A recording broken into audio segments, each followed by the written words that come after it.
नमस्कार, good morning, सत श्री अकाल, आदाब। कैसे हो आप सब? मैं सागर मौर्य ऋषि फिशर्स क्लासेस में आपका हार्दिक स्वागत करता हूँ। क्लास शुरू करने से पहले एक छोटी सी विनती आप सब लोगों से, प्लीज़ हमारे ऋषि फिशर्स क्लासेस को लाइक करें, सब्सक्राइब करें और अपने दोस्तों में शेयर करें। इसी के साथ मैं अपनी क्लास शुरू करता हूँ। आज की क्लास का हमारा मेन टॉपिक है भारत के 3 धरोहर जिनको यूनेस्को की अस्थायी सूची में शामिल किया गया।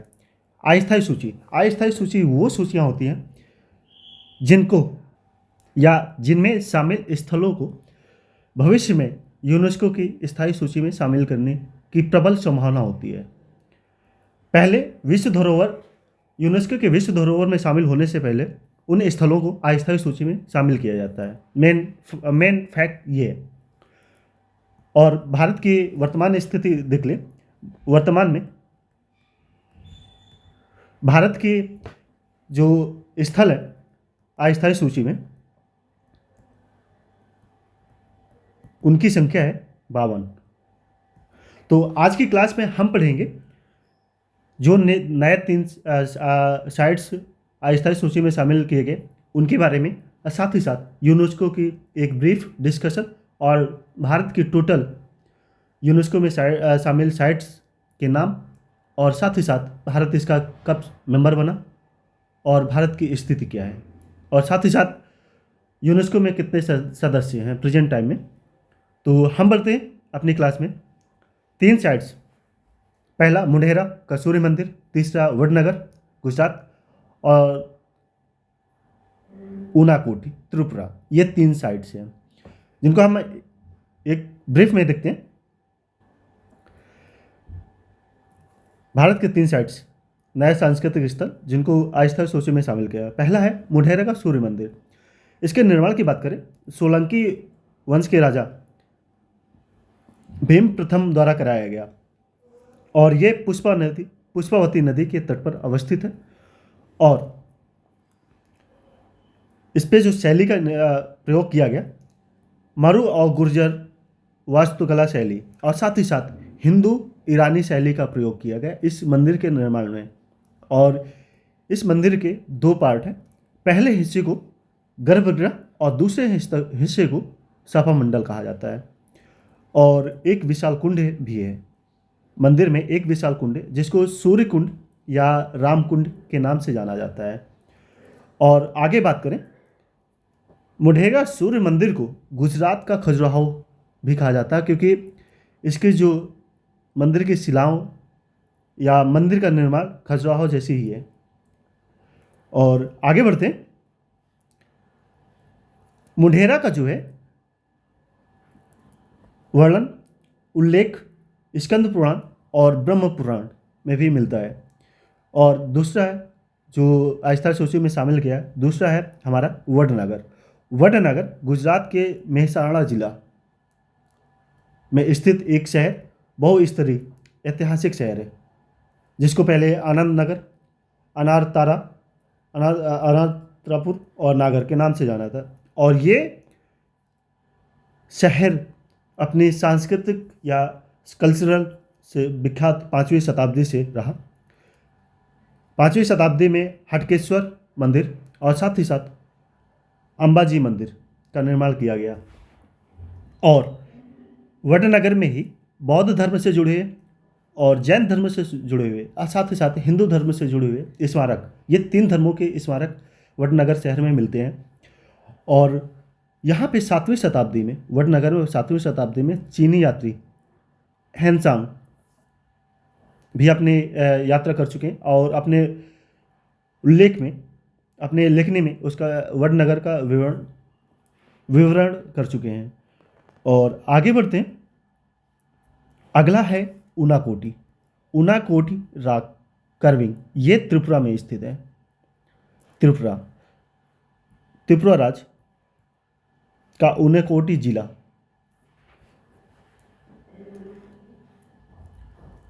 यह एक ऐतिहासिक और पुरातात्विक हिंदू तीर्थ स्थल भी है। और यहाँ पे देखें, यहाँ भगवान शिव को समर्पित मूर्तियाँ एवं स्थापत्य जिसका निर्माण 7वीं से 9वीं शताब्दी ईसा पूर्व ईस्वी में किया गया पाल शासकों के द्वारा। और ऊनाकोटी में बात करें 99,99,999 पत्थर की मूर्तियाँ एवं नक्काशी मौजूद है। इम्पॉर्टेंट, इसको अलग से नोट डाउन कर लीजिएगा, एग्जाम में पूछा जा सकता है। और यह एक रहस्यमयी आकर्षण का केंद्र है। काम्बोडिया के अंकोर वाट मंदिर में के समान दिखाई देता है, इसीलिए इसके उत्तर पूर्व का अंकोर वाट भी कहा जाता है। और स्थायी भाषा में इसको सुब्रय खुंग के नाम से जाना जाता है। ये रहा भारत के 3 सांस्कृतिक स्थल जिनको अस्थायी सूची में शामिल किया गया। अब हम देख लेते हैं यूनेस्को की गठन और साथ ही साथ भारत इसका कब मेंबर बना और यूनेस्को का हेडक्वार्टर कहाँ पे है। तो हम बढ़ते हैं अपनी क्लास में आगे। यूनेस्को का फुल फॉर्म कभी कभार एग्जाम में पूछ लेता है। United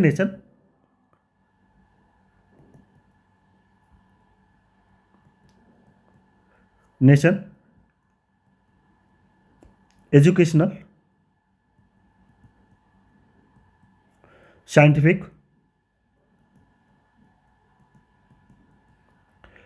and Cultural Organization. संयुक्त राष्ट्र शैक्षणिक, वैज्ञानिक एवं सांस्कृतिक संगठन इसका पूरा नाम है। और इसके गठन की बात करें यूनेस्को, ये नवंबर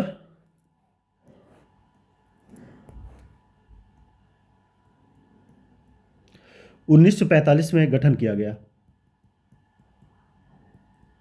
और इसके सदस्यों की बात करें 195 पूर्णकालिक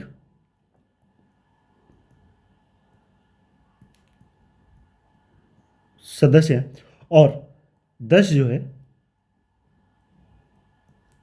सहयोगी सदस्य हैं। अब भारत की बात करें, भारत इस पे शामिल हुआ 4 नवंबर 1946 को। और इसके हेडक्वार्टर की बात करें, हेडक्वार्टर मुख्यालय है पेरिस में।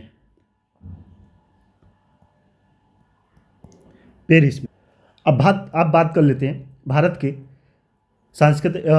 के स्थल जो विश्व विरासत सूची में शामिल किए हैं। वर्तमान समय में भारत के कुल 40 स्थल हैं जिन्हें विश्व विरासत सूची में शामिल किया गया, जिनमें से 32 कल्चरल साइट्स हैं और 7 नेचुरल साइट्स और एक मिश्रित है, एक जो है मिक्स स्थल। अब थोड़ी देर बात कर लेते हैं कि स्थलों को कैसे, भारत के जो स्थल हैं, भारत की बात करूँ, भारत के स्थलों को विश्व विरासत सूची में शामिल होने से पहले किन किन प्लेटफॉर्म से होकर गुजरना पड़ता है।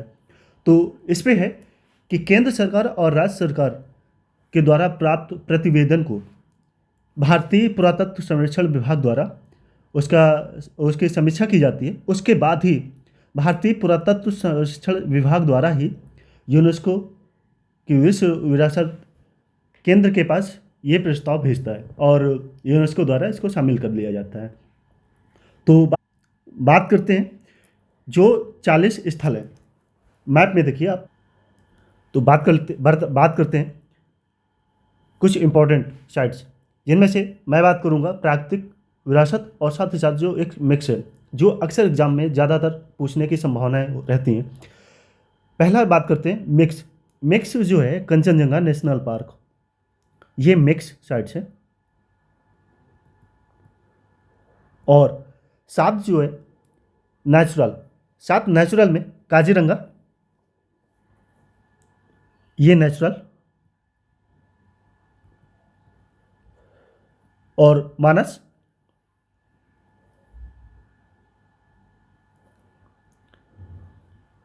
मानस के साथ साथ केवलादेव राष्ट्रीय उद्यान, भरतपुर, राजस्थान। और अगला है सुंदरवन राष्ट्रीय उद्यान और नंदा देवी और फूलों की घाटी राष्ट्रीय उद्यान उत्तराखंड में। और एक है पश्चिमी घाट। और लास्ट प्राकृतिक स्थल जो है महान हिमालय राष्ट्रीय उद्यान संरक्षण केंद्र। ये 7 प्राकृतिक और एक नेचुरल एक मिक्स साइट्स। और ये रहा एक मैप जिसके द्वारा आप पढ़ सकते हो कितने भारत में टोटल कितने साइट्स हैं जो यूनेस्को की विश्व विरासत सूची में शामिल किया जा चुके हैं। तो मैं आशा करता हूँ ये क्लास आपको बेहतर ढंग से समझ आएगी। तो प्लीज़ हमारे रेसिपी रिसर्च क्लासेस को ज़्यादा से ज़्यादा सब्सक्राइब करें, लाइक करें और अपने दोस्तों में शेयर करें। इसी के साथ मैं क्लास ख़त्म करने की इजाज़त चाहूँगा। नमस्कार।